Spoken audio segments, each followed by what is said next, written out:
الصلاۃ والسلام ہوں یا حضرت شیس علیہ الصلاۃ والسلام ہوں یا حضرت ادریس علیہ الصلاۃ والسلام ہوں، ان کی قوموں نے مخالفت نبی کی نہیں کیا۔ نبی نے جو کچھ کہا اس کو انہوں نے تسلیم کیا۔ معاندت، مخالفت، جھٹلانا یہ نہیں واقع ہوا۔ جھٹلانا شروع کیا گیا ہے حضرت نوح علیہ الصلاۃ والسلام کے زمانے سے، یا تو اس وجہ سے قید لگائی گئی الی نوح والنبیین من بعدہ، یا اس وجہ سے کہ پہلے پیغمبروں کو جو نہیں ماننے والے تھے ان پر عذاب نہیں نازل ہوا، اور حضرت نوح علیہ الصلاۃ والسلام کے زمانے میں جنہوں نے خلاف کیا ان پر عذاب نازل ہوا۔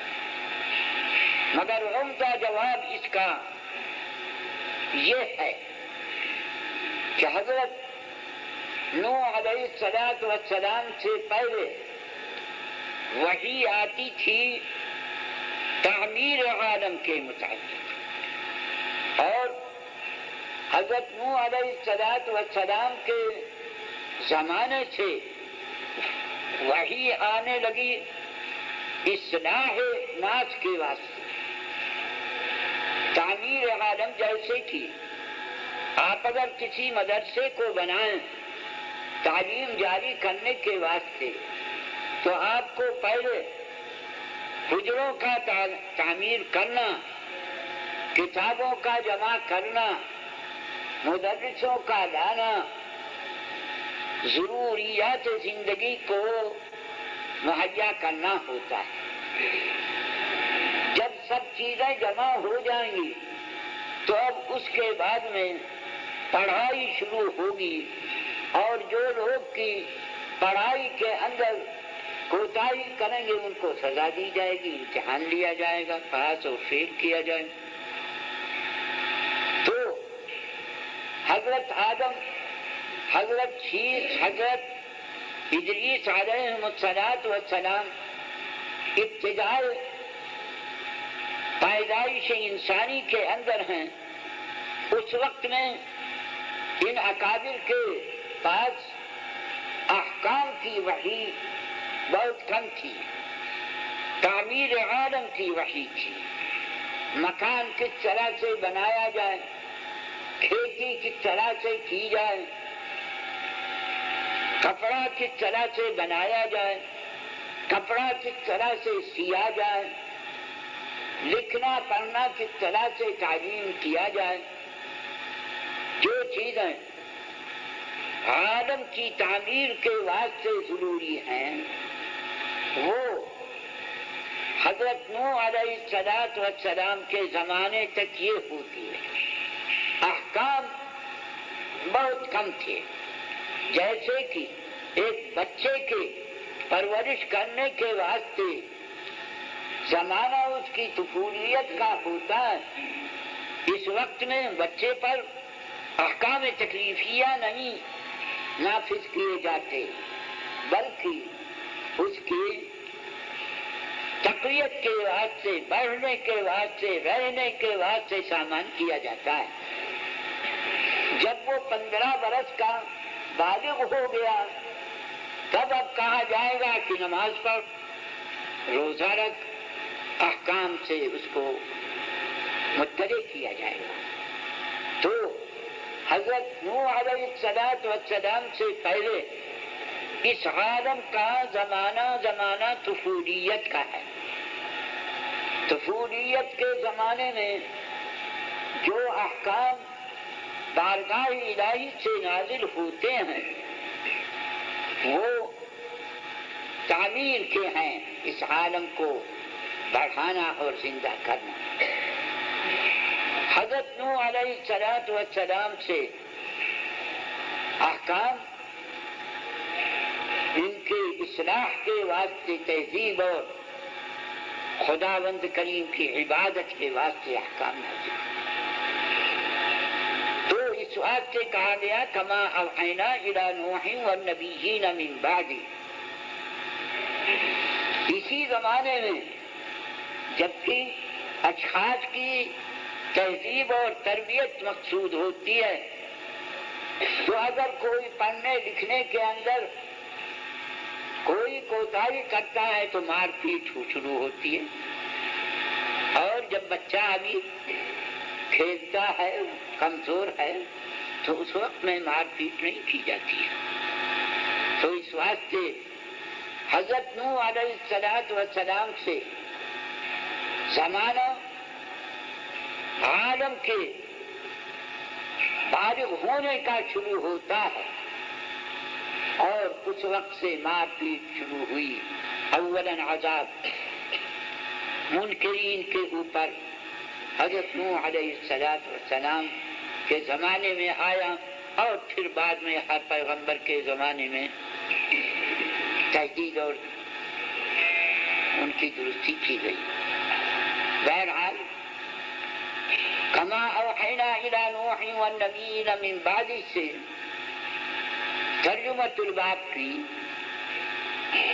توضیح ہوتی ہے، ثابت کیا جاتا ہے کہ جناب رسول اللہ صلی اللہ علیہ وسلم پر وحی آئی، اس کا مبدا ذات مقدسہ ہے. اوحینا الی، جو وحی آئی اس کی کیفیت وہ ہے جیسا کہ حضرت نوح علیہ السلام اور بعد کے انبیاء پر. منتہا اس وحی کا نبی ہے، نبی کے پاس الہ نوح الہ انتہائی غایت کے واسطے ہے. تو اس واسطے مبادی وحی کے وسائط وحی کے اس کا منتہا کیا ہے وہ سب اس سے معلوم ہوتا ہے. اب اس کے بعد مصنف نے دو دعوے کیے یا ایک ہی دعویٰ. اگر قول اللہ کہا جائے مرفوع کہا جائے تو دعویٰ ایک ہی ہے. کیف جواب کیف کان بدء الوحی الی رسول اللہ صلی اللہ علیہ وسلم، یہ دعویٰ ہے اور اس کے لیے اس بات بالآیت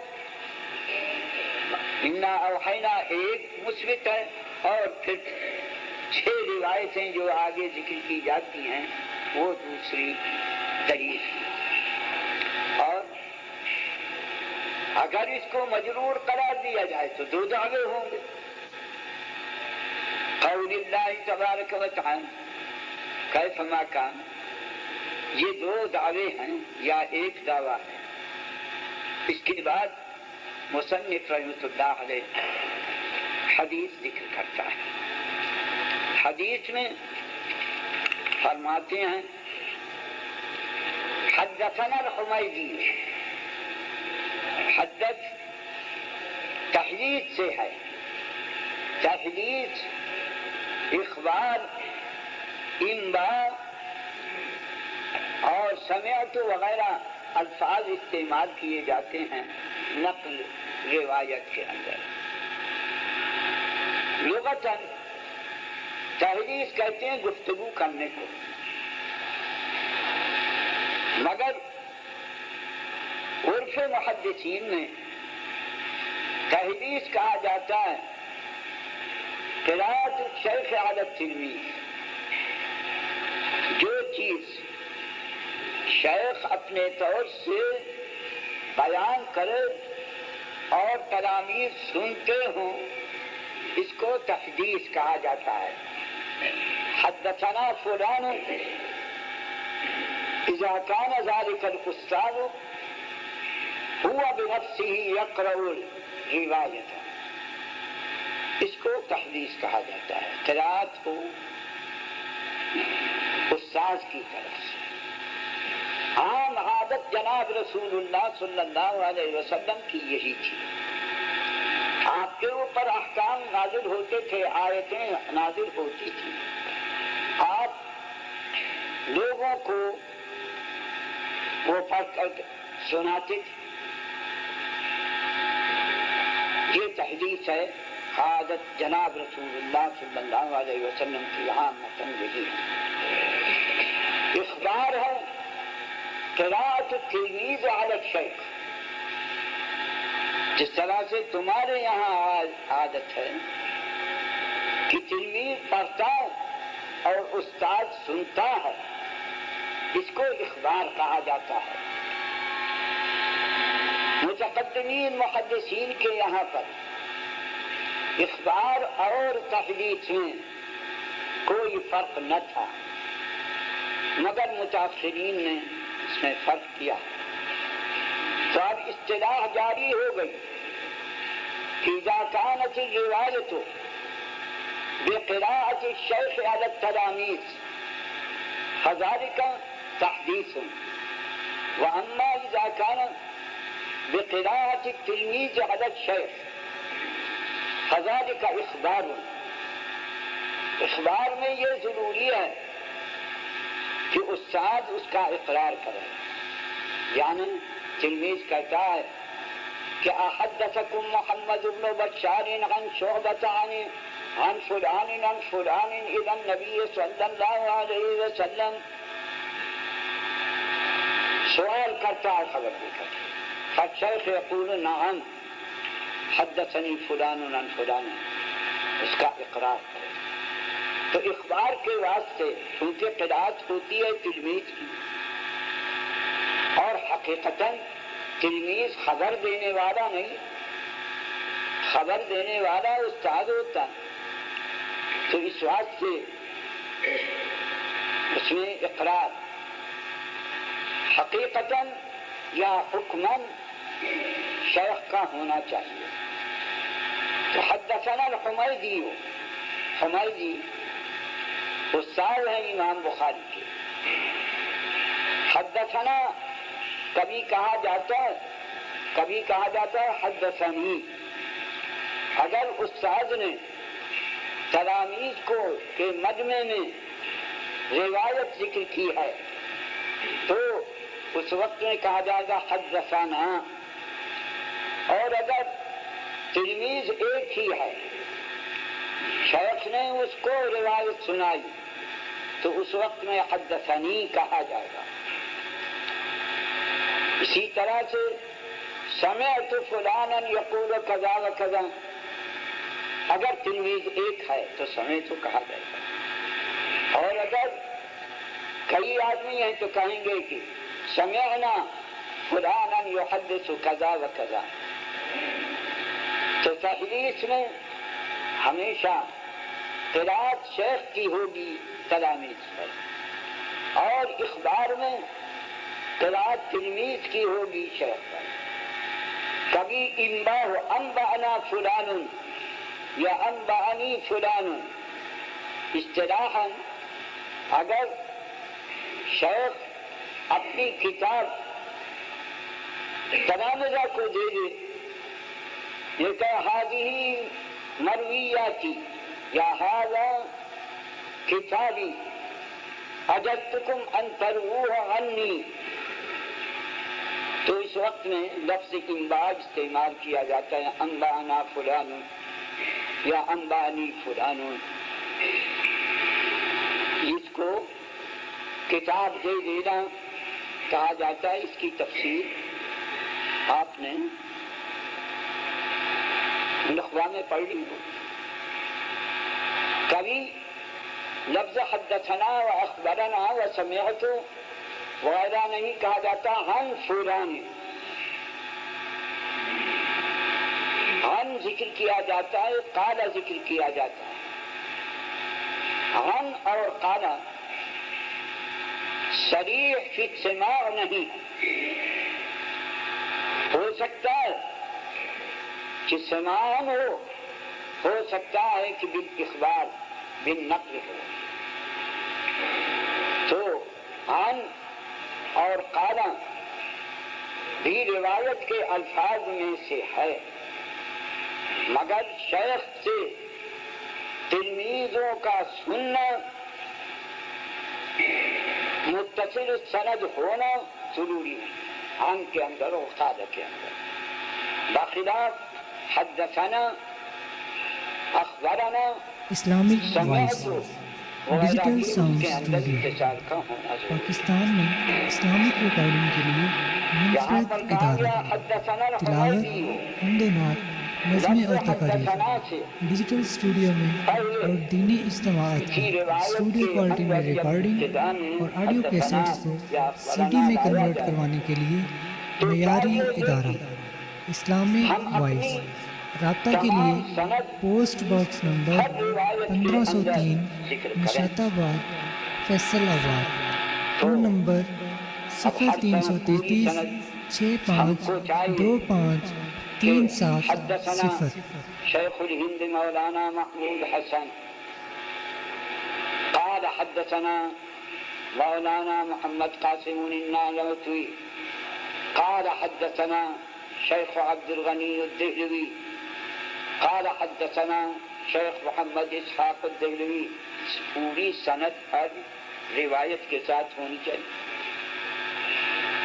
اگر ہم اس پوری سند کو ہر روایت کے اندر ذکر کریں تو بہت دور ہو جائے گا، اس لیے ابتدا میں یہ کہہ دیا جاتا ہے قرأت کرنے والا یہ کہتا ہے بالسند المتصل الى الامام الحافظ الحجة امیر المؤمنین فی الحدیث ابی عبد اللہ محمد بن اسماعیل البخاری رحمہ اللہ تعالی انہ قال حدثنا الحمیدی۔ تو قاری ابتدائی درس میں یہ حوالہ دے دیتا ہے کہ ہماری سند جو کہ متصل ہے امام بخاری تک، اسی سند سے ہم یہ روایت کرتے ہیں کہ بخاری نے کہا حدثنا الحمیدی۔ اب اس کے بعد ہر روایت میں بالسند متصل کرنے کی کوئی ضرورت نہیں، ضمیر لائے وبہ قال حدثنا فلان بہ، ہر روایت کی ابتدا میں بہ کر دیا جائے گا۔ یہ عادت اختصار کی اہل حدیث کی جاری ہو گئی، جیسے کہ اختصار کی حدیثات طریقہ حدثنا میں ثنا لکھا جاتا ہے، اور دال اس کو حذف کر دیا جاتا ہے ثنا، یا کبھی نا فقط لکھا جاتا ہے، پڑھا جاتا ہے حدثنا، پڑھنے کے اندر تو پورا حدثنا کہنا ہوگا، مگر لکھنے کے اندر ثنا یا نا، اور اخبرنا کے اندر انا لکھا جائے گا اور پڑھا جائے گا اخبرنا۔ اسی طرح سے انبانا کے اندر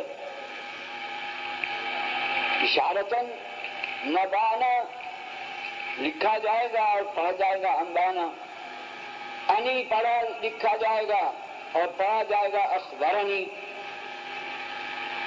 یہ اختصار اس واسطے کہ تاکہ طول نہ ہو یہ جاری ہو گیا ہے۔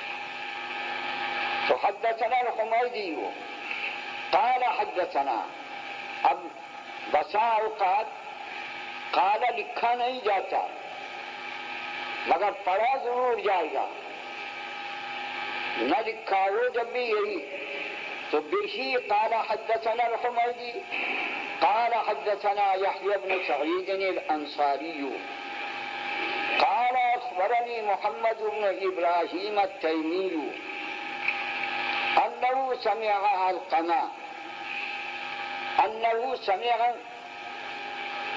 پورا لکھا جاتا ہے اور کبھی اختصار کر لیا جاتا ہے، لفظ سمع لکھا جاتا ہے اور پڑھا جاتا ہے انہ سمع۔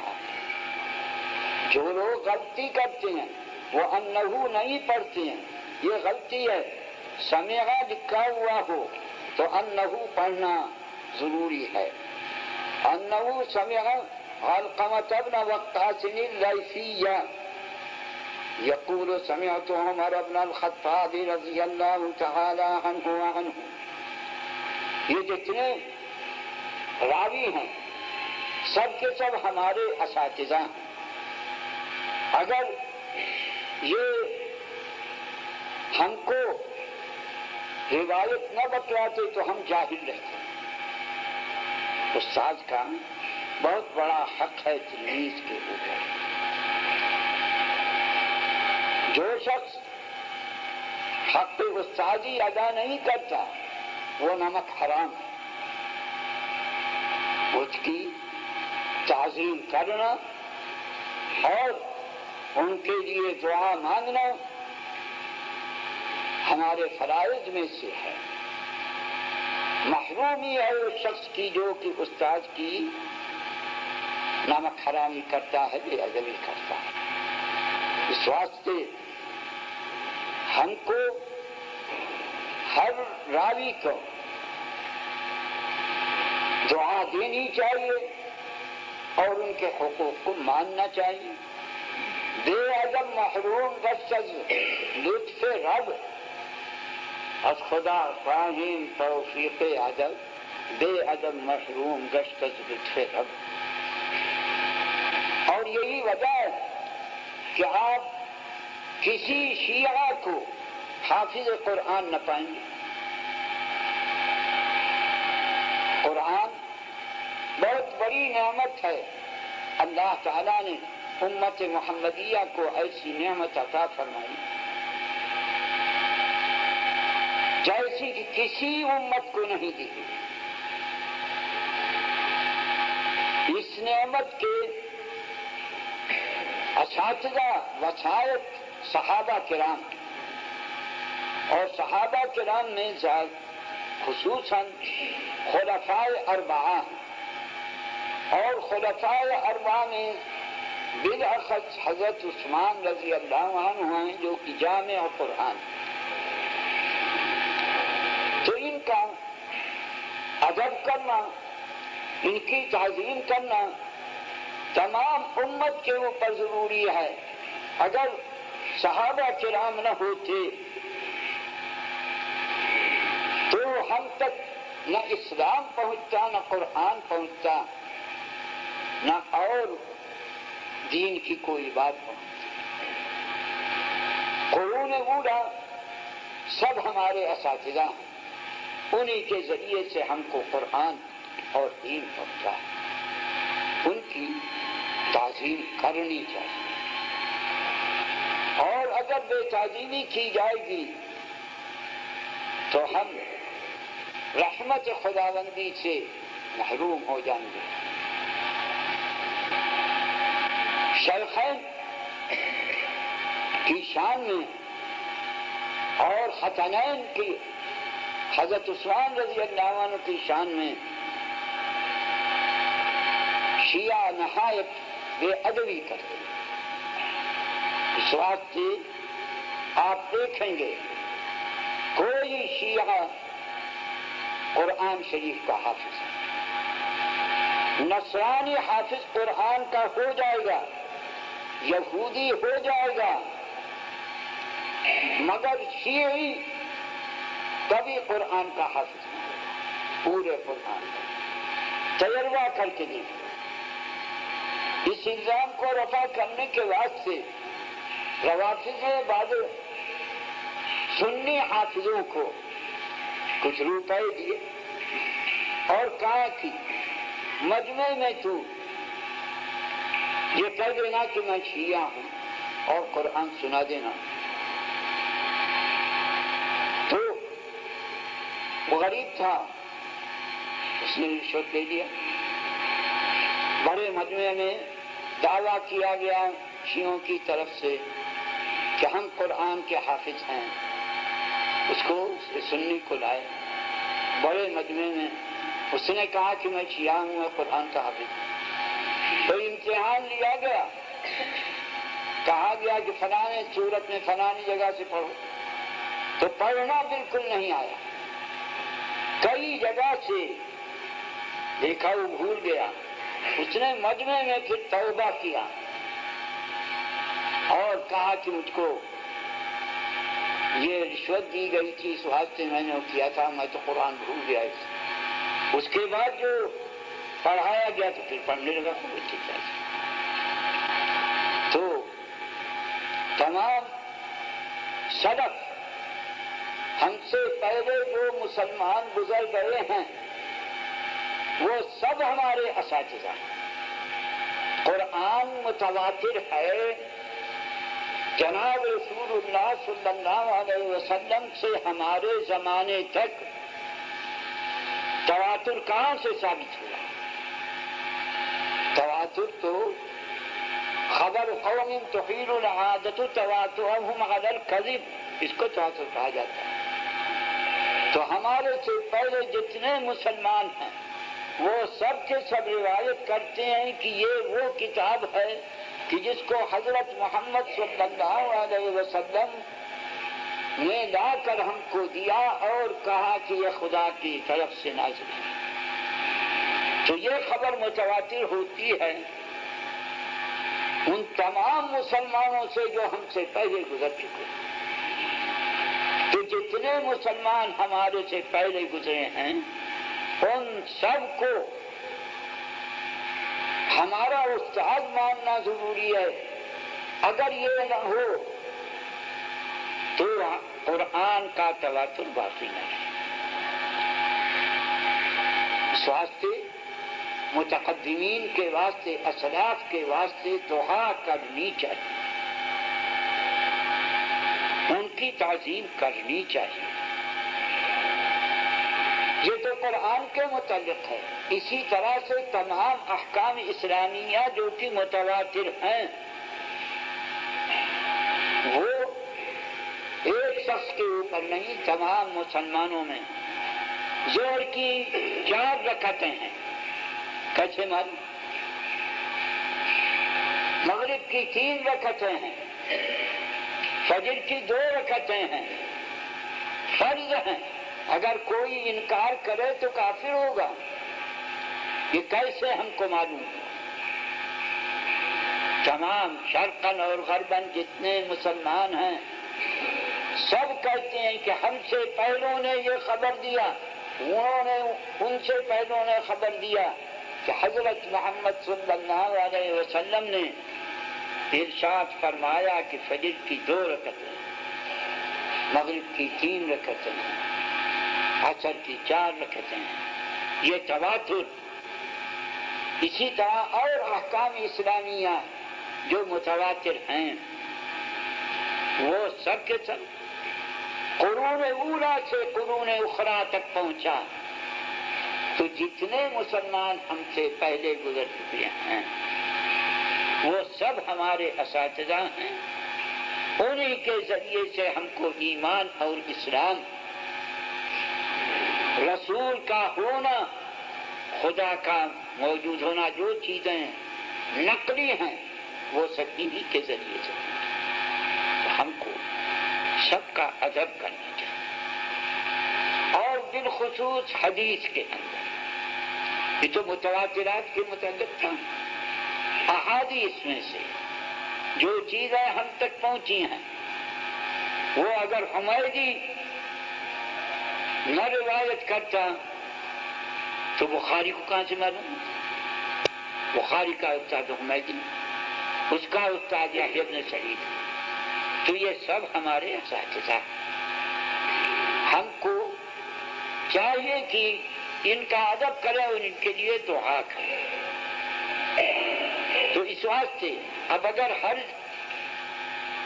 کلمے میں یہ کہا جائے حدثنا الحمیدی رحمہ اللہ تعالی قال حدثنا یحییٰ بن سعید الانصاری رحمہ اللہ تعالی قال اخبرنی محمد بن ابراہیم التیمی رحمہ اللہ تعالی. ساتھی کے ساتھ اگر کہیں تو بڑا طول ہو جائے.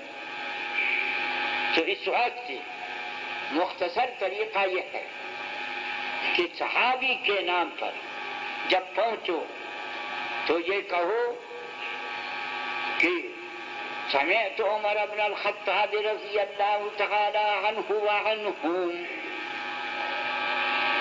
صحابی کے نام پر رضی اللہ تعالی عنہ وعنہم، عنہم سے مراد جو دوسرے راوی ہیں حمیدی، سفیان یحییٰ بن سعید انصاری اور اسی طرح سے علقمہ وغیرہ جتنے ہیں، سب کہتا ہے لا اکراہ فی الدین قد تبین الرشد من الغی فمن یکفر بالطاغوت ویؤمن باللہ فقد استمسک بالعروۃ الوثقی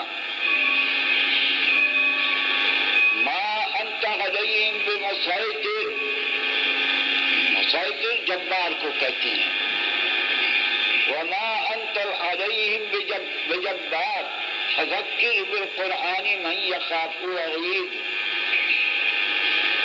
ان نصوص کا، اور قل الحق من ربکم فمن شاء حدثنا الحمیدی قال حدثنا یحییٰ بن سعید، یہ طریق ہے، راستہ ہے متن کے تک پہنچنے کا۔ جس طرح سے آپ سڑک پر چل کر کے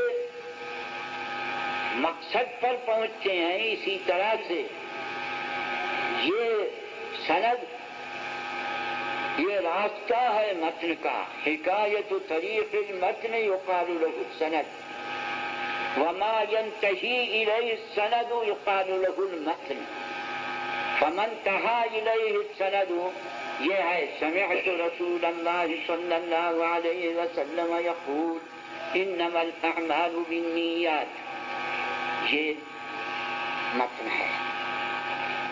اب یہ حدیث انما الاعمال بالنیات آپ کے پاس مختلف کتابوں میں آ چکی ہے، ہم اس کے اندر زیادہ تفصیل نہیں کریں گے۔ اس روایت میں، اس متن میں 3 جملے جناب رسول اللہ صلی اللہ علیہ وسلم نے ذکر فرمائے۔ انما الاعمال بالنیات، وفی بعض الروایات انما الاعمال بالنیہ، مفرد ہے، یہ بطور حصر کے، انما صیغہ حصر کا، اے لیست الاعمال الا بالنیات۔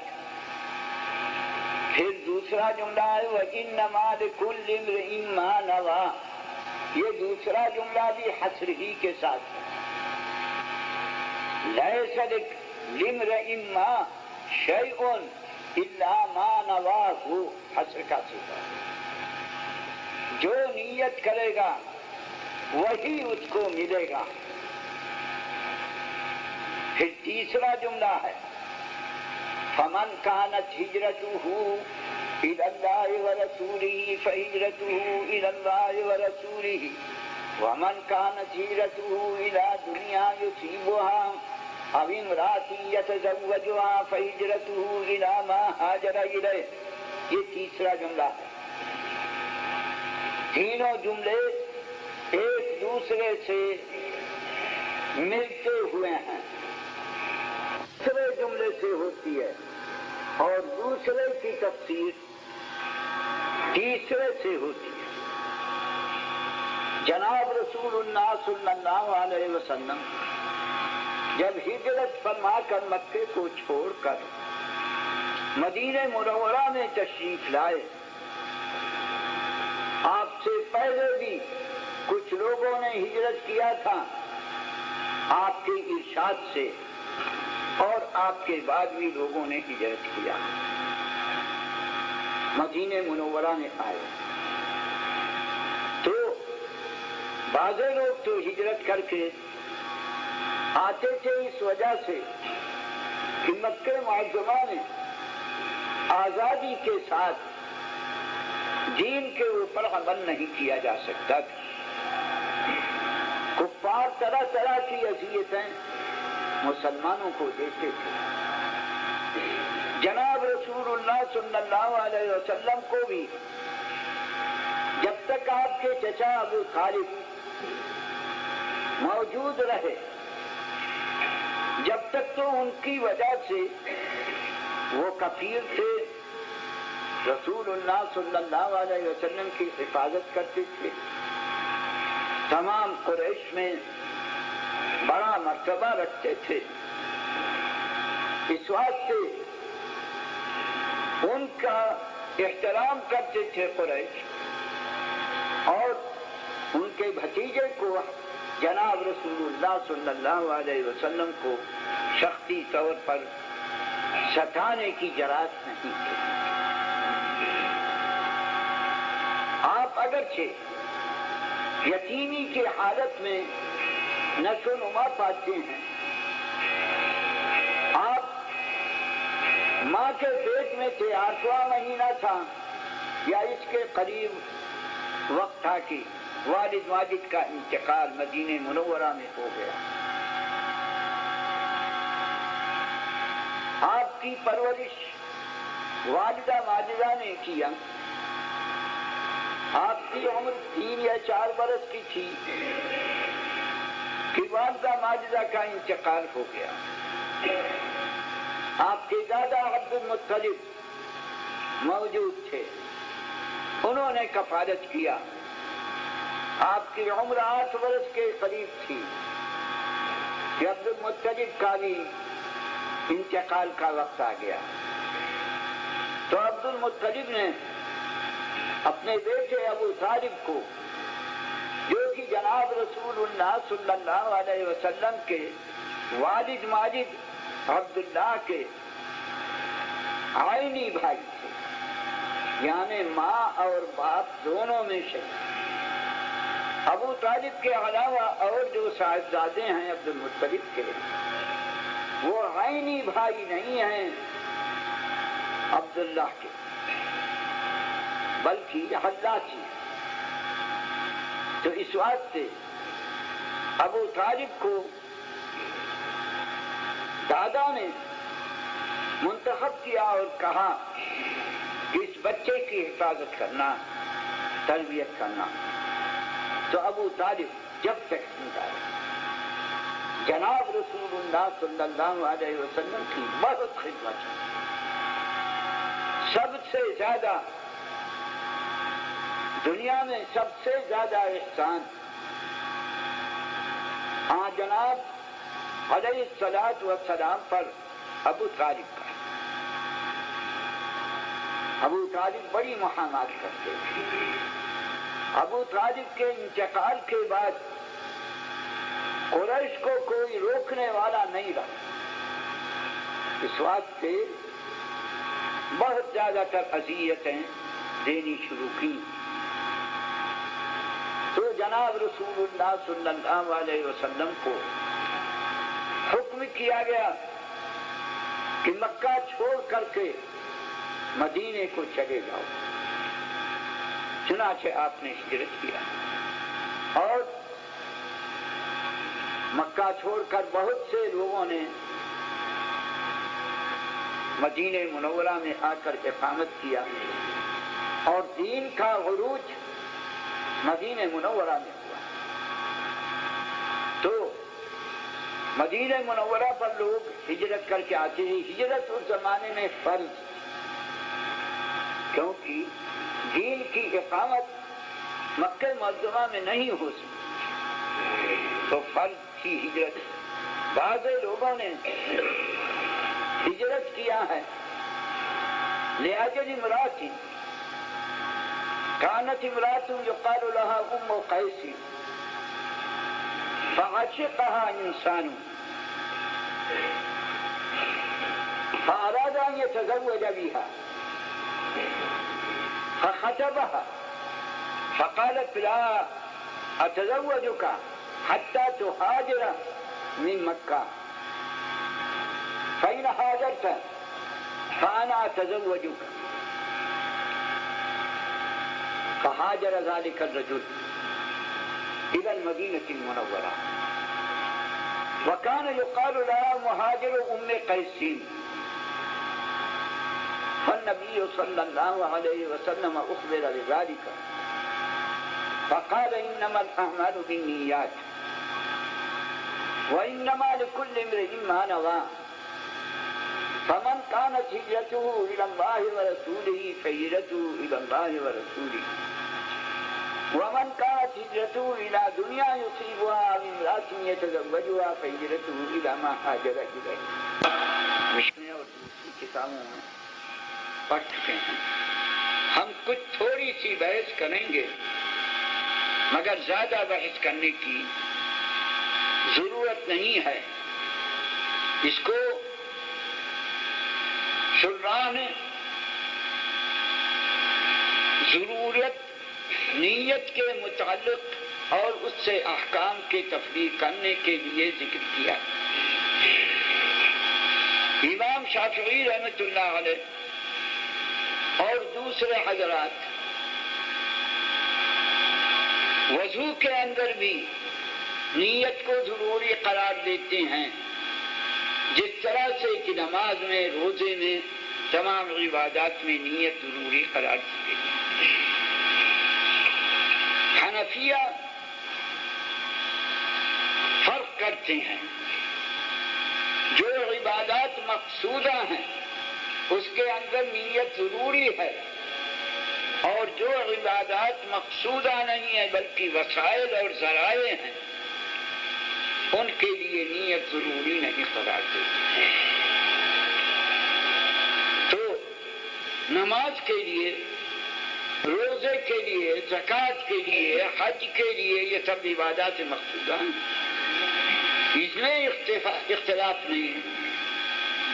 امام ابو حنیفہ رحمۃ اللہ علیہ بھی نیت ضروری قرار دیتے ہیں، بغیر نیت کے کوئی عبادت معتبر نہیں.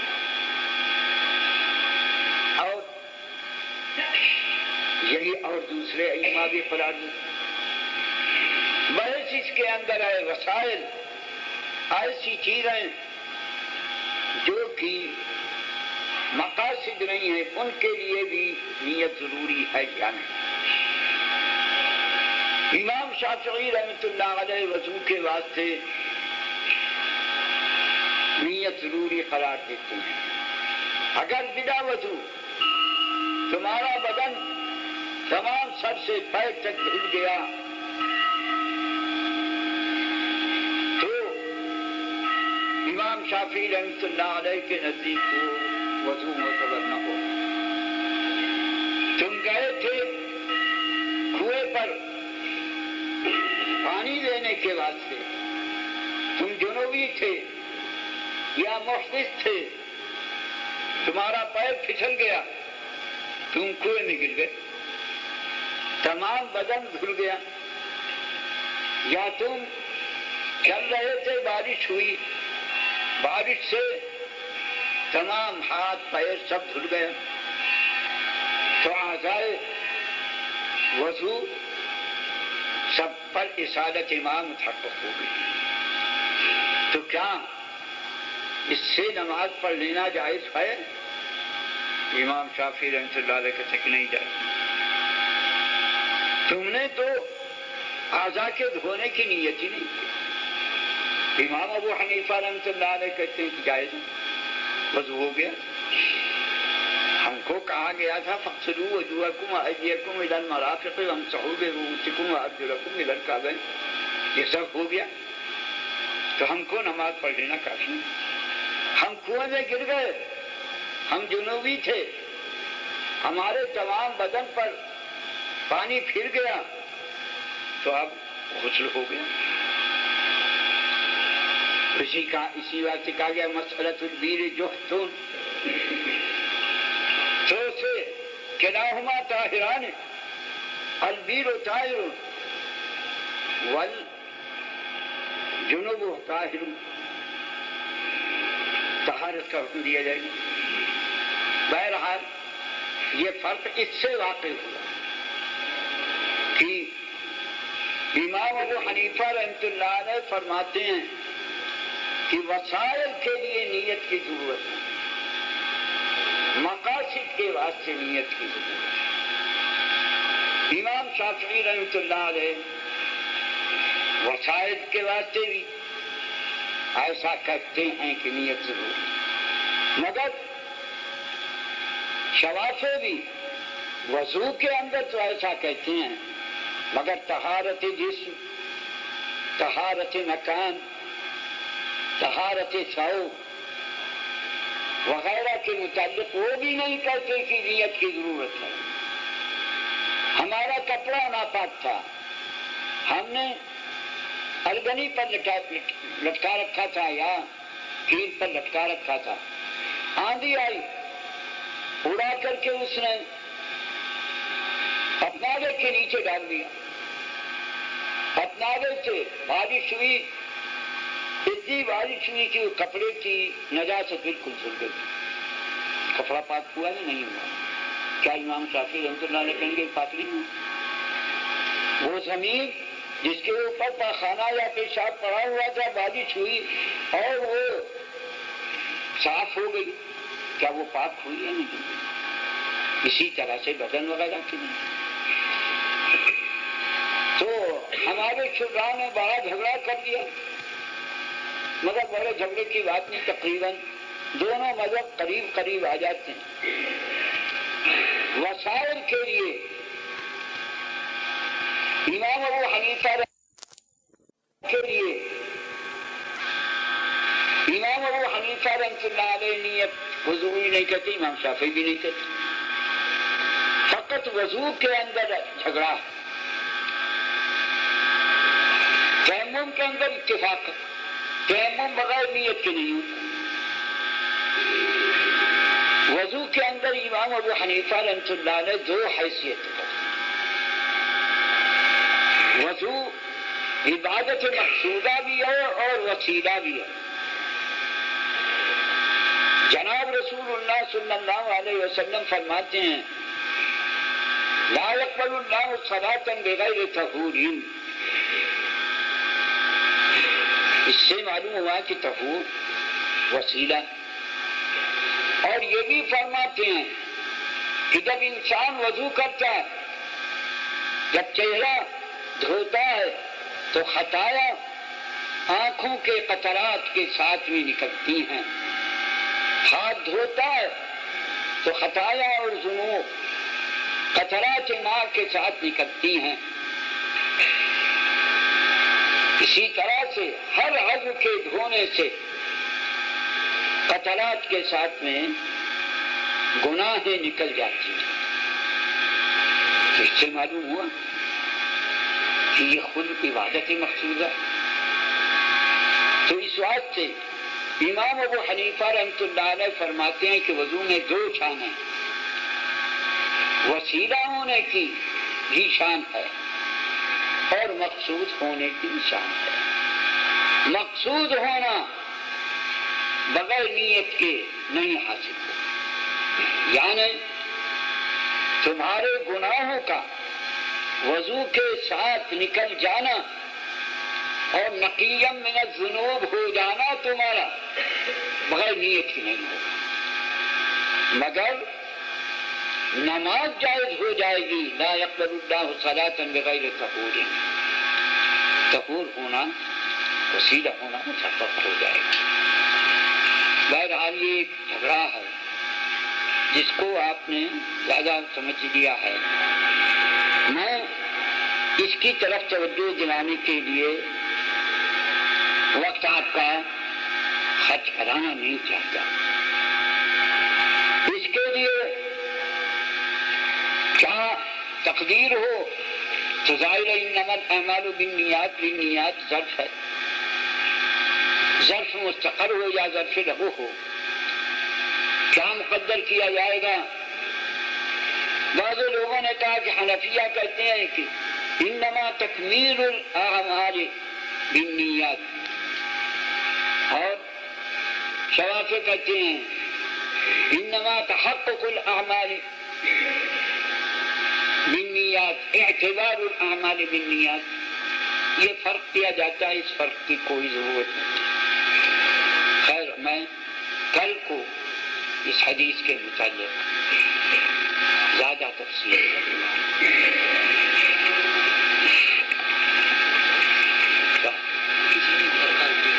کسی نے درخواست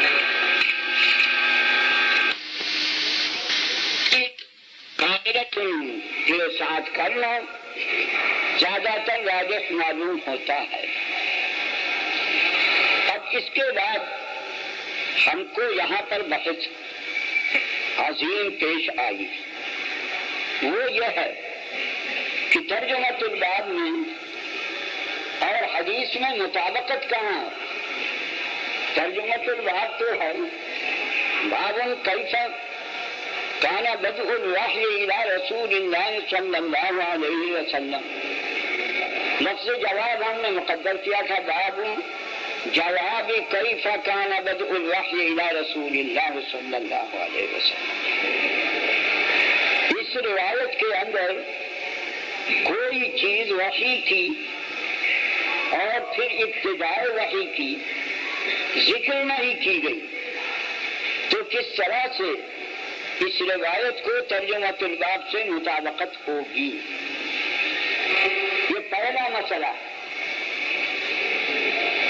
بخاری کے متعلق سب سے زیادہ مشکل مسئلہ ترجمۃ الباب کا حدیث سے مطابقت کا ہے. تمام اپنے علم کو بخاری نے تراجم ابواب میں رکھ دیا. وہ تفقہ سکھلانا چاہتا ہے لوگوں کو، فقط روایتوں پر عبور کرانا نہیں چاہتا. تو بتلانا چاہتا ہے کہ ان احادیث سے کس طرح مسائل کا استخراج کیا جائے. ترجمۃ الباب ہمیشہ مدعا ہوتا ہے اور جو روایتیں ذکر کی جاتی ہیں ظاہر ہے کہ وہ دلائل ہوتی ہیں دعویٰ کی. اب یہ مسئلہ نہایت زیادہ مشکل ہے. اس کا جواب بعض مصنفین نے تو یہ دیا کہ مصنف رحمۃ اللہ علیہ اس حدیث کو ابتدا میں اس لیے نہیں لایا کہ ترجمۃ الباب کو اس سے ثابت کرے، جیسا کہ قاعدہ ہر باب میں ہے، ہر مصنف کا ہے، بلکہ یہ حدیث تیمناً اس جگہ ابتدائی کتاب میں ذکر کی گئی ہے. اس سے متنبع کرنا منظور ہے ہر اس شخص کو جو کہ بخاری کو پڑھائے، جو لکھے، نقل کرے، شائع کرے، ہر ایک کو، حتیٰ کہ اپنے آپ کو بھی مصنف متنبع کرتا ہے کہ تمہاری نیتیں درست ہونی چاہیے، بوجہ اللہ کام کرو.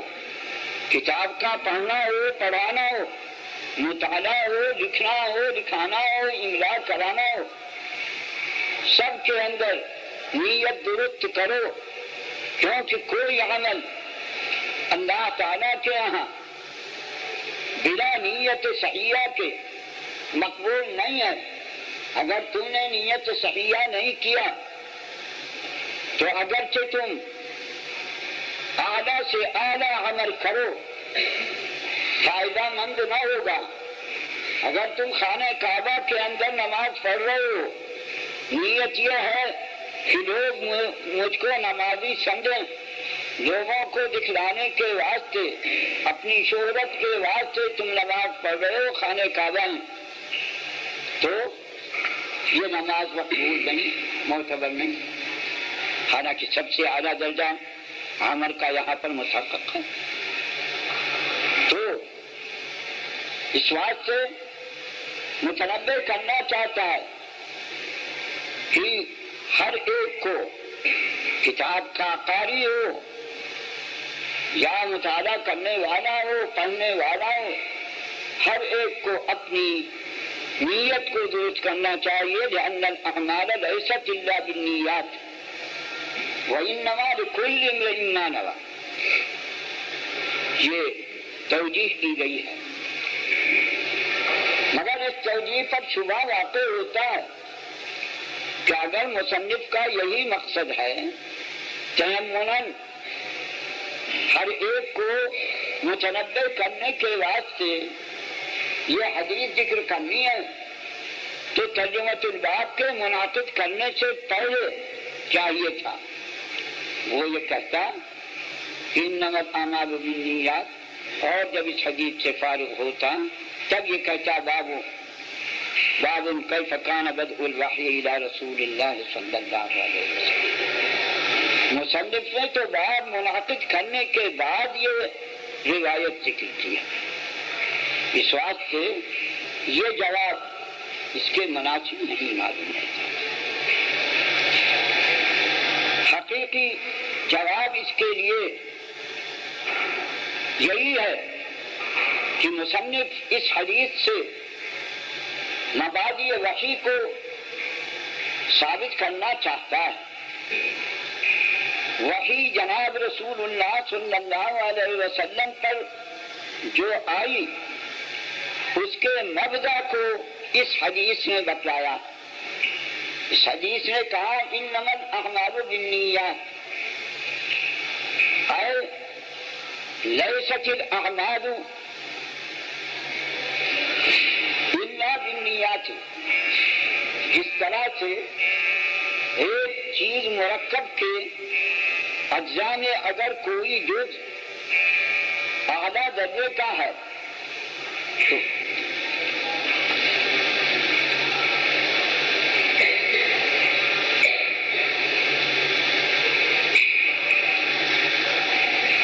تو درمیان میں کیوں کیا؟ وہ تو دعا کرنے کو کہتا ہے کہ سبق کے بعد میں درمیان میں فرق ڈالا۔ ایک مرکب چیز کے اندر جو جز ایسا ہو کہ اس کے اوپر مدار ہو اس کو ان الفاظ سے صرف ذکر کیا جاتا ہے۔ ہر چیز کے لیے شبح ہوتی ہے اور روح ہوتی ہے۔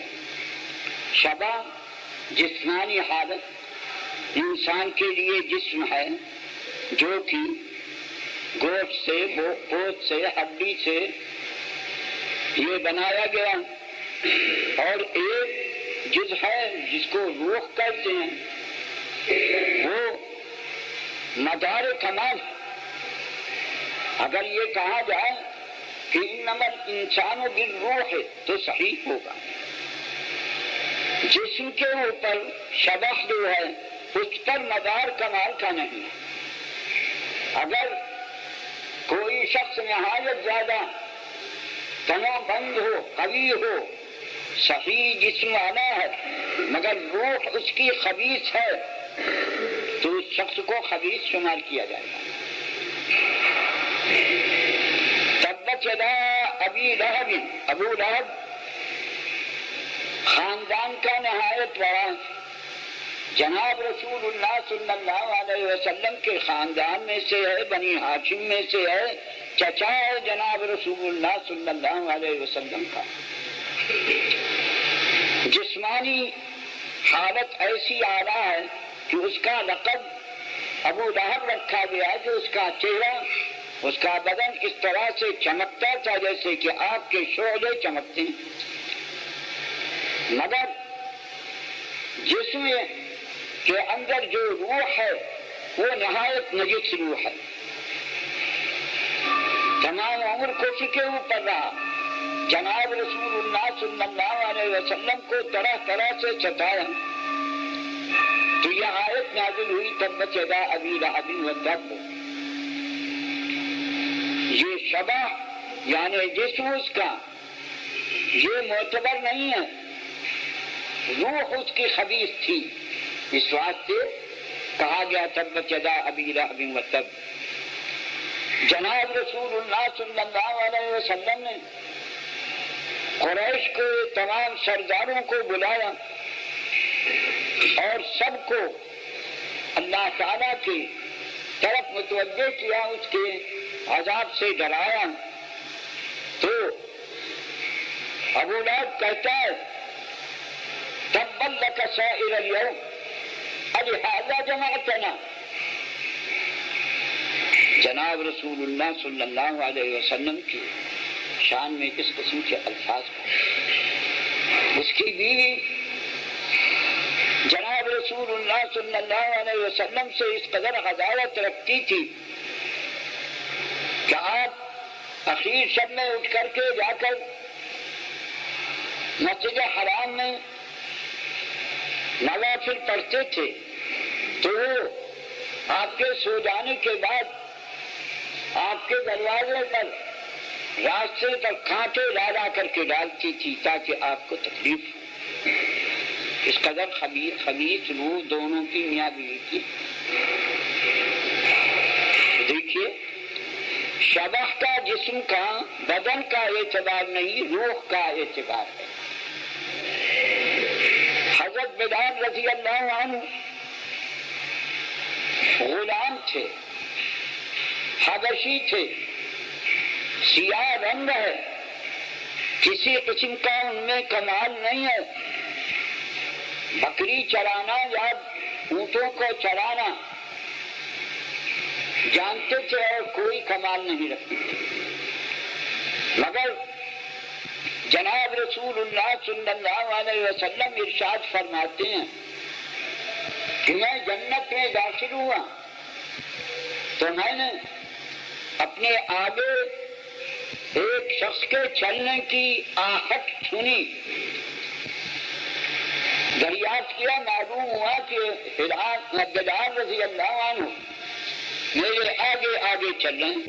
رسول اللہ صلی اللہ علیہ وسلم نے فرمایا سمعت دفع نعلیک قدامی امامی فبما نلتبس ھذا. میں نے تم کو دیکھا کہ تم جنت میں میرے آگے آگے چل رہے ہو، کیا بات، کون سا عمل تم کرتے ہو کہ جس کی وجہ سے تمہیں یہ فضیلت نصیب ہوئی؟ حضرت بلال رضی اللہ عنہ فرماتے ہیں کہ مجھے تو کچھ معلوم نہیں، میری عادت ہے کہ جب میں وضو کرتا ہوں تو وضو کے بعد 2 رکعت تحیۃ الوضو پڑھ لیا کرتا ہوں.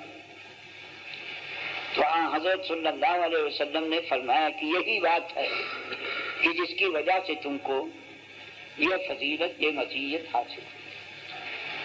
تو دیکھیے اعتبار شبح کا جسم کا نہیں، اعتبار اللہ تعالیٰ کے یہاں پر روح کا ہے. روح میں اگر پاکیزگی ہے، خدا کا خوف ہے، تقویٰ ہے، اللہ سے تعلق ہے، اخلاص ہے، تو اعلیٰ درجے کا شمار کیا جائے گا. جسم کیسا ہی ہو. ایک بزرگ لکھتے ہیں کہ مکہ معظمہ میں میں تھا، قحط پڑا، بارش نہیں ہوئی. آخرکار اہل مکہ تمام قضات اور علماء اور زہاد سب کے سب نماز استسقاء کے واسطے نکلے. 3 روز تک نکلتے رہے، نماز استسقاء پڑھی، مگر بارش نہیں ہوئی. وہ کہتے ہیں کہ اس کے بعد میں ایک روز رات کو گیا تو میں نے دیکھا کہ ایک غلام سیاہ رنگ کا لنگڑا غلام جنگل میں نکل کر کے دعا مانگتا ہے بارش کی. وہ دعا کر کے فارغ ہوا تھا کہ بارش شروع ہوئی. وہ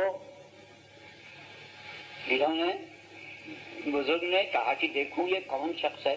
اس کے پیچھے پیچھے، رات کا وقت تھا، پیچھے پیچھے چلا ہے. ایک مکان میں وہ داخل ہوا، اس مکان کو انہوں نے پہچان لیا. صبح کو آیا، دیکھیں یہ کون شخص ہے، تو معلوم ہوا کہ وہ نخاس کا مکان ہے. نخاس اس زمانے میں تاجر کو کہا جاتا تھا. اس نے کہا کہ پوچھا صاحب مکان سے کہ میں غلام خریدنا چاہتا ہوں، تو مجھ کو غلاموں کو دکھلاؤ. وہ لائے، اپنے تمام غلاموں کو پیش کیا، مگر وہ شخص نہیں.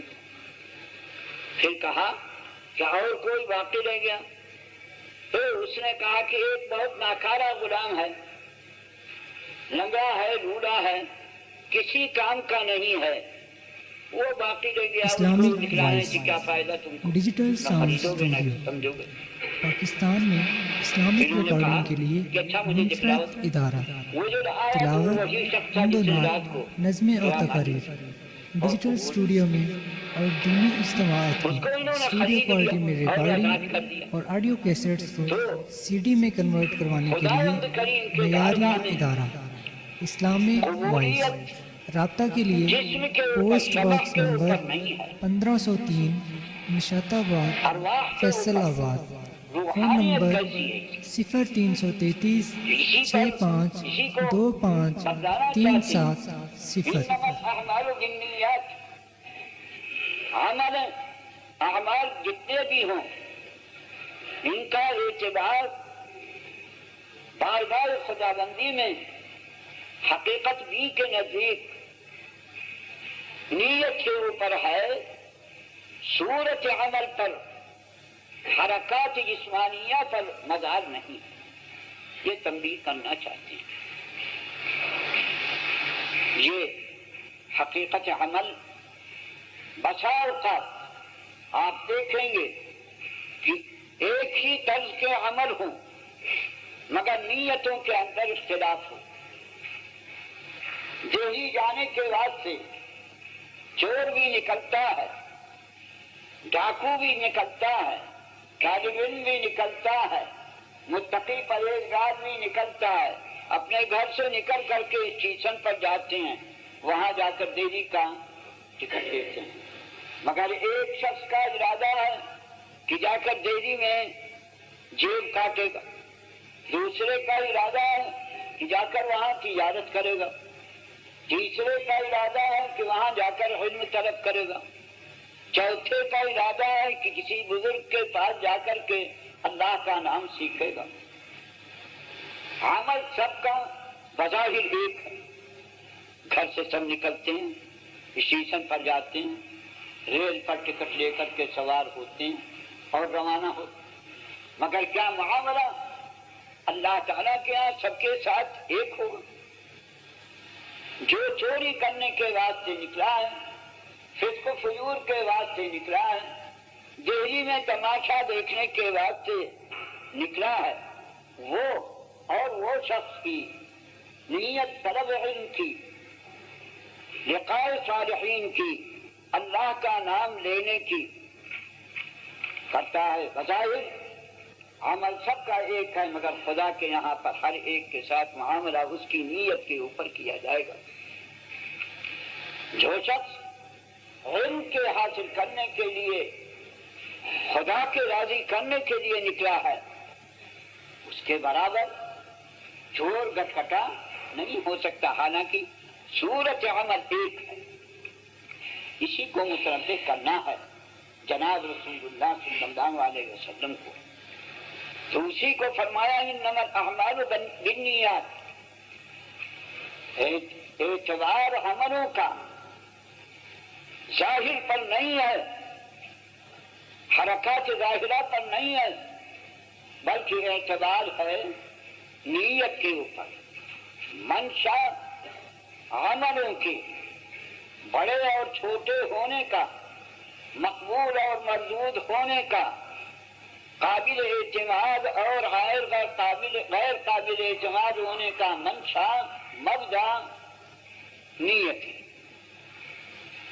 اگر نیت صحیح ہے تب تو اس کے ثمرات عند اللہ اعلیٰ درجے کے متحقق ہوں گے، اور اگر نیت صحیح نہیں ہے، اگرچہ تم بڑے سے بڑے کام کرو، تم جہاد کرتے ہو، تم دشمنوں سے کفار کے ساتھ میں قتال کرتے ہو، تم خون سے نہا لیتے ہو، تم خود شہید ہو جاتے ہو، مگر تمہاری نیت تھی لوگوں کو دکھلانے کی، اپنی شہرت کی، اپنے نام کی، تو یہ چیزیں کوئی بھی قابل اعتبار نہیں۔ جناب رسول اللہ صلی اللہ علیہ وسلم فرماتے ہیں کہ قیامت میں سب سے پہلے 3 فریق لائے جائیں گے۔ ایک فریق ہوگا قراء کا، ان لوگوں کا کہ جو علوم کو پڑھتے ہیں، پڑھا پڑھتے ہیں اور قرات کرتے ہیں، قرآن کو حفظ کرتے ہیں، ان سے کہا جائے گا کہ تم نے کیا عمل کیا؟ وہ کہیں گے کہ بارگاہ الہ میں نے قرآن کو پڑھایا تیرے رضا کے واسطے۔ کہا جائے گا کہ تم جھوٹے ہو، تم نے اپنی شہرت کے واسطے، دنیا کے واسطے تم نے پڑھا اور پڑھایا تھا، تم کو دنیا میں وہ حاصل ہو گیا، تمہارے لیے میرے یہاں کچھ نہیں ہے۔ فرشتوں کو حکم ہوگا کہ ان کو آندھا کر کے دوزخ میں ڈال۔ سخی کو بلایا جائے گا، تم کو ہم نے اس قدر مال دیا تھا، تم نے اس مال کے اندر کیا ہمارا حق ادا کیا؟ وہ کہے گا کہ میں نے فقراء کو، محتاجین کو دیا۔ کہا جائے گا کہ تم جھوٹ کہتے ہو، تم نے اپنی شہرت کے واسطے، تاکہ لوگوں میں یہ مشہور ہو کہ بڑا سخی شخص ہے، اس واسطے مال خرچ کیا۔ تم نے ہماری رضا جوئی کے واسطے نہیں کیا۔ بسا اوقات حیا کی وجہ سے انسان اپنے حقوق کو نہیں طلب کرتا ہے، شرماتا ہے، اور اس کی وجہ سے وہ محروم رہ جاتا ہے۔ تو اس واسطے بھائی یہ کہہ رہا تھا کہ تو لوگوں سے شرماتا ہے اور اپنے مفاد کو نہیں طلب کرتا، شرمایا مت کر۔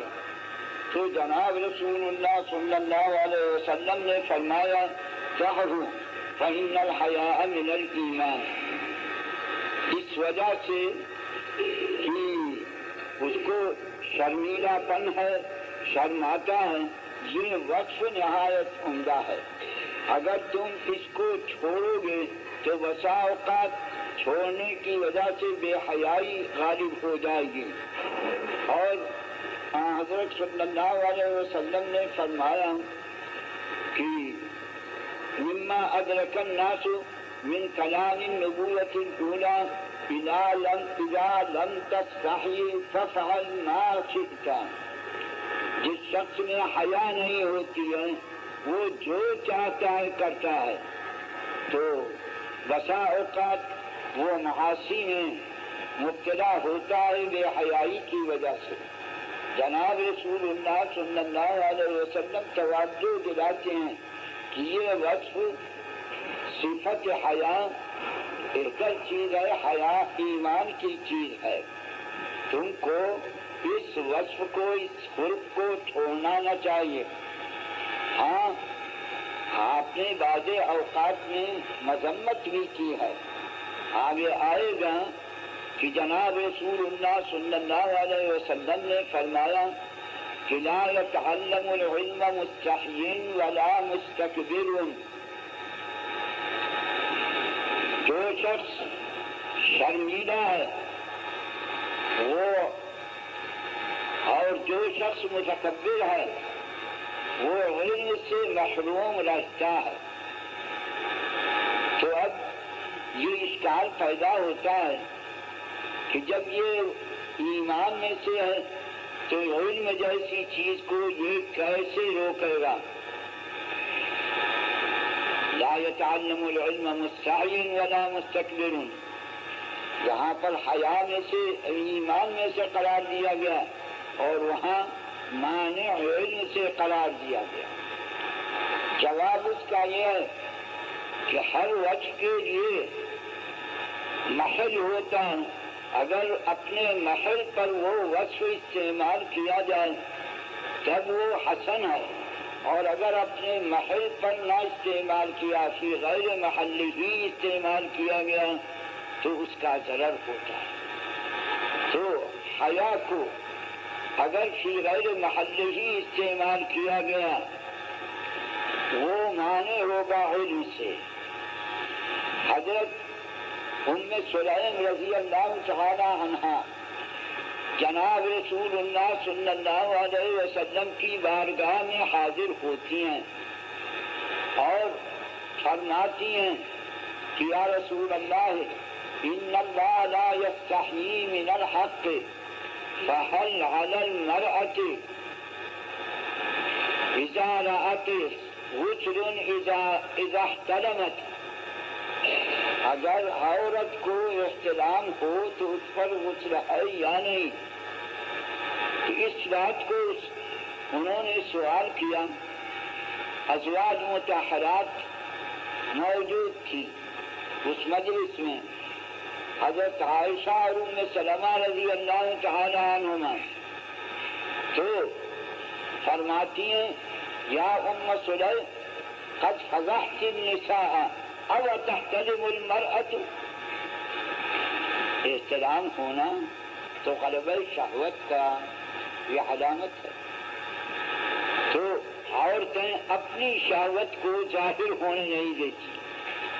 ان کی طبیعی بات ہے کہ وہ شہوت کا ظاہر ہونا بہت طبیعی سمجھتی. تو ازواج مطہرات نے جب سنا کہ وہ ام سلیم فرماتی ہیں کہ حل علی المرأة غسل اذا احتلمت، تو معلوم ہوا کہ عورت کو احتلام ہوتا ہے. احتلام ہونا جبھی ہوگا کہ جب اس کے اندر مادہ شہوت کا ہے. مادہ شہوت کا جبھی ہوگا کہ جب اس کے اندر منی موجود ہے. منی نہیں ہے تو شہوت نہیں ہوگی. تو اس سے معلوم ہوا کہ وہ انکار کرتی ہیں مادہ منویہ کے موجود ہونے کا. جناب رسول اللہ صلی اللہ علیہ وسلم نے فرمایا تربت یمینک فبما یشبہ الولد. اگر عورت کے اندر منی نہ ہوتی تو بچہ ماں کے رشتے داروں کا، ماموں کا، نانے کا کیوں مشابہ ہوتا؟ یہ مشابہت دلیل اس امر کی ہے کہ بچے کے اندر مادہ نانحال کا بھی موجود ہے، ماں کا بھی موجود ہے. جب تو مشابہت بچے کی ماں کے ساتھ، ماموں کے ساتھ، نانا کے ساتھ ہوتی ہے تو مادہ وہی منی ہوگا. منی کا موجود ہونا ثابت ہوتا ہے اس سے. اور جب منی موجود ہے تو شہوت بھی ہونی ضروری ہے. تو اس واسطے حضرت ام سلیم رضی اللہ تعالی عنہا نے سوال کیا اور ان کو حیا کو ترک کرنا پڑا.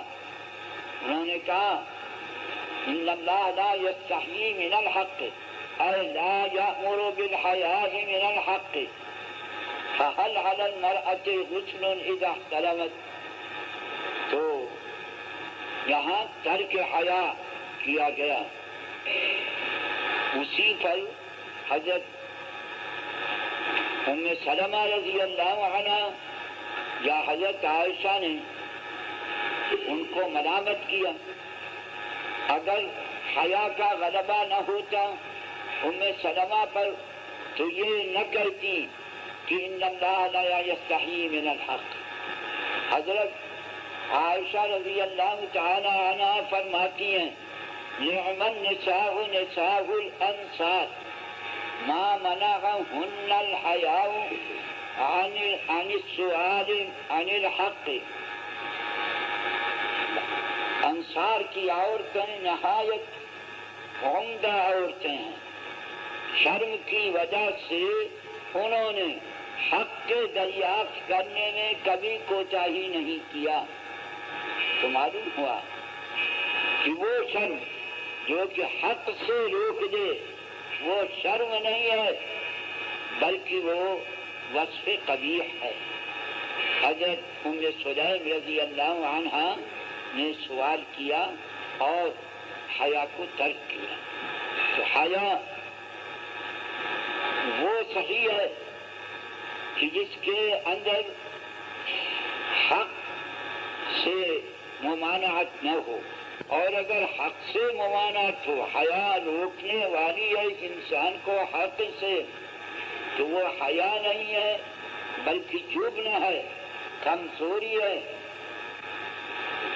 حیا وہ حقیقتاً حیا ہے کہ جو حق کے خلاف نہ ہو، اور اگر حق کے خلاف ہو تو علم سے جو روکنے والی چیز ہے، تم جاہل ہو اور ایک شخص تمہاری رعیت میں سے غریبوں میں سے عالم ہے، اب تم کو حیا آتی ہے، تم چودھری ہو، بڑے نواب کے بیٹے ہو، اور عالم جو ہے تعلیم کرنے والا وہ ایک غریب کا بچہ ہے، تو تم کو ہار آتا ہے کہ جا کر کے اس غریب استاد سے میں ہتھیارے کا بیٹا ہے، یا کسی ادنا درجے کے انسان مچھلی پکڑنے والے کا بیٹا ہے، مگر ہے وہ بڑا عالم، دارالعلوم دیوبند کی سند ہے اس کے اوپر فاضل ہونے کی، وہ پڑھا رہا ہے بخاری۔ اب تم نواب زیادہ کرتے ہو کہ میں اس کے سامنے کتاب کھول کر کے بیٹھوں، بڑی شرم کی بات۔ یہ حیا حقیقتاً نہیں ہے بلکہ جبن ہے۔ حیا وہ فعل ہے جو کہ مذمت سے، قباحت سے روکتا ہو، ارتکاب سے روکتا ہو، مگر علم کا حاصل کرنا حق چیز ہے، فرض ہے ہر ایک انسان کے اوپر۔ اس سے جو روکنے والا ہے وہ وصف کامل نہیں ہے، وہ حیا نہیں ہے بلکہ جبن ہے۔ تو اسی بات سے کتاب العلم میں یہ روایت آئے گی اور اس میں تنبیہ کی گئی ہے کہ علم کے تحصیل کرنے سے جو چیز بھی روکنے والی ہو، دو چیزیں مشہور ہیں روکنے کے اندر، حیا اور تکبر۔ تو تکبر تو مذموم ہے ہی اور حیا بھی مذموم ہے۔ تو یہاں جو فرمایا گیا ان الحیاء من الایمان، جو چیز علم سے حق سے روکنے والی ہے وہ حیا نہیں ہے، وہ جبن ہے۔ بہرحال مصنف کا ترجمہ ثابت ہو گیا کہ الحیاء من الایمان، اور اہل سنت کا، محدثین کا قول کہ وہ ایمان کے اندر فعل کو داخل کرتے ہیں، حیا کا داخل ہونا ثابت ہوا۔ اچھا سا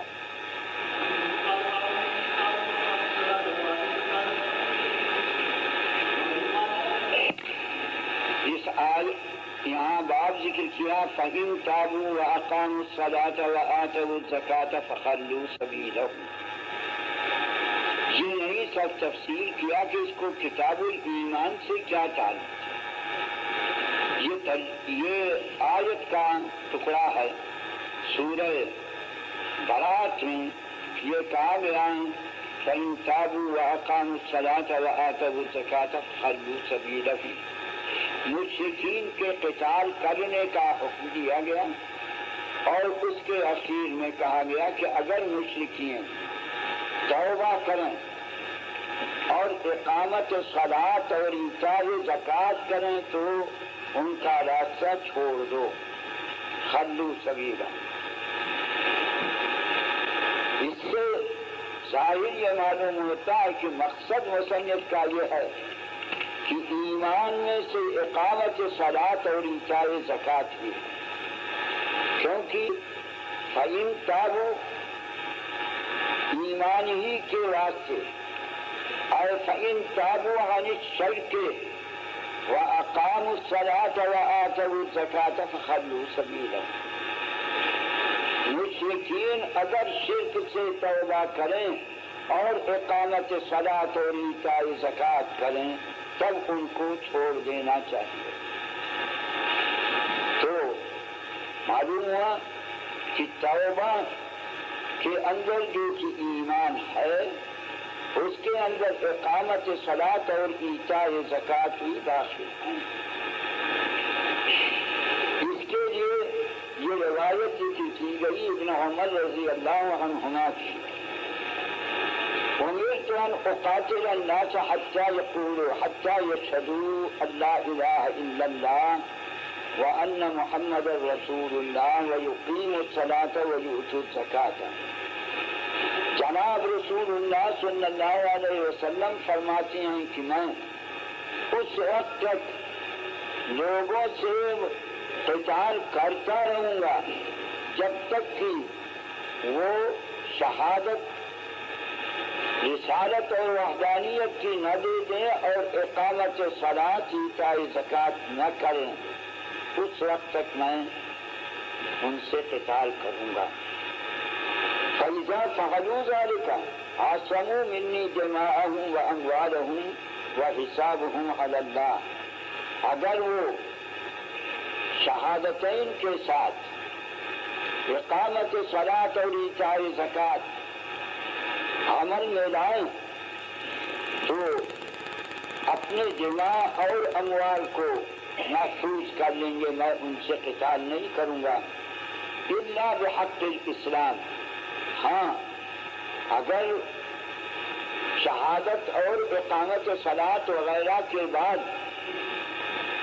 اگر انہوں نے کوئی تعدی اسلام پر کی، کسی مسلمان کو قتل کر دیا، کسی مسلمان کا مال چوری کیا، کسی کے اوپر قذف لگایا، تو اس وقت میں حق اسلام یہ ہے کہ میں قاتل سے قصاص لوں، میں سارق سے قطع ید کروں. تو ہر وہ شخص کہ جو شہادتین اور موجبات شہادتین عمل میں لاتا ہے اس کا دم اور مال دونوں محفوظ ہے، معصوم ہے. ہاں حقوق اسلامیہ کی وجہ سے معصوم نہ ہوگا. وحسابهم علی اللہ، میرا معاملہ عصمت کا اس شہادت کے بعد ظاہری ہے، باطن میں اس کے کیا اس کا حساب اللہ تعالیٰ جانتا ہے. جناب رسول اللہ صلی اللہ علیہ وسلم اور احکام اسلامیہ فقط ظاہر پر مبنی ہیں. اگر کسی شخص نے اقرار بالشہادتین اور نماز وغیرہ قائم کر لیا تو اب اس کے اوپر احکام اسلامیہ جاری ہوں گے. اس کا خون، اس کا مال سب محفوظ ہوگا. اس کو مقابر اسلامیہ میں دفن کیا جائے گا، اس سے جزیہ نہیں لیا جائے گا. تمام وہ احکام جاری ہوں گے جو مسلمانوں کے ہیں. تم کہتے ہو کہ صاحب اس نے جو یہ الفاظ کہے ہیں فقط اپنی جان بچانے کے لیے کہے ہیں، اس کے قلب میں کفر ہے، وہ منافق ہے، وہ دل میں شرک رکھتا ہے، تو تم اس کو مسلمانوں کے سے معاملات اس کے ساتھ کیوں کرتے ہو؟ اس کو فرمایا حسابهم علی اللہ، امور باطنیہ کا پوچھنے والا اللہ تعالیٰ ہے. ہم تو ظاہر کے اوپر عمل کریں گے. اگر اس نے شہادتین اور اسی طرح سے جو لوازم شہادتین ہیں اس کو عمل میں لایا تو ہم اس کو ساتھ میں مسلمانوں کا سا معاملہ کریں گے. حسابهم علی اللہ، یہ تو ظاہری بات ہے. معلوم ہو گیا کہ اقامت صلاۃ اور ایتاء زکوٰۃ نجات دلوائے. اگر کسی شخص نے اس کے اندر اخلال کیا اقامت صلاۃ میں، ایتاء زکوٰۃ میں، تو ہم اس کے ساتھ معاملہ مسلمانوں کا نہیں کریں. تو جو قول تھا کرانیہ کا کہ فقط اقرار بالشہادتین کافی ہے اور اقامت صلاۃ، ایتاء زکوٰۃ وغیرہ ضروری نہیں ہے، اس کے خلاف ثابت ہوا. جو محدثین کا مذہب ہے کہ ایمان کے اندر فقط شہادتین کافی نہیں ہیں بلکہ اقامت صلاۃ ایتاء زکوٰۃ و ادائی ہے، ورنہ اس کے لیے حفظ دماء اور حفظ اموال نہیں ہوگا۔ یہی محدثین کا قول ہے۔ اب اس کے بعد ترجمۃ اللہ تو ثابت ہو گیا اور کتاب الایمان سے اس کا تعلق بھی ثابت ہوا، مگر یہاں پر ایک بحث ہے، وہ یہ ہے کہ اس سے تو معلوم ہوتا ہے کہ جناب رسول اللہ صلی اللہ علیہ وسلم لوگوں کو ایمان پر مجبور کرنے والے امرت ان اقاتل الناس حتی یقولوا لا الہ الا اللہ، آپ قتال کریں گے، لوگوں کو فنا کریں گے، ان کے اموال کو، ان کے انفس کو برباد کریں گے اس وقت تک جب تک کہ وہ لا الہ الا اللہ محمد رسول اللہ اور اقامت صلاۃ اور ایتاء زکوٰۃ نہ کریں۔ تو اس کے معنی یہ ہوئی کہ آپ اکراہ کرتے ہیں، جبر کرتے ہیں مسلمان کرنے کے اوپر، حالانکہ نصوص شرعیہ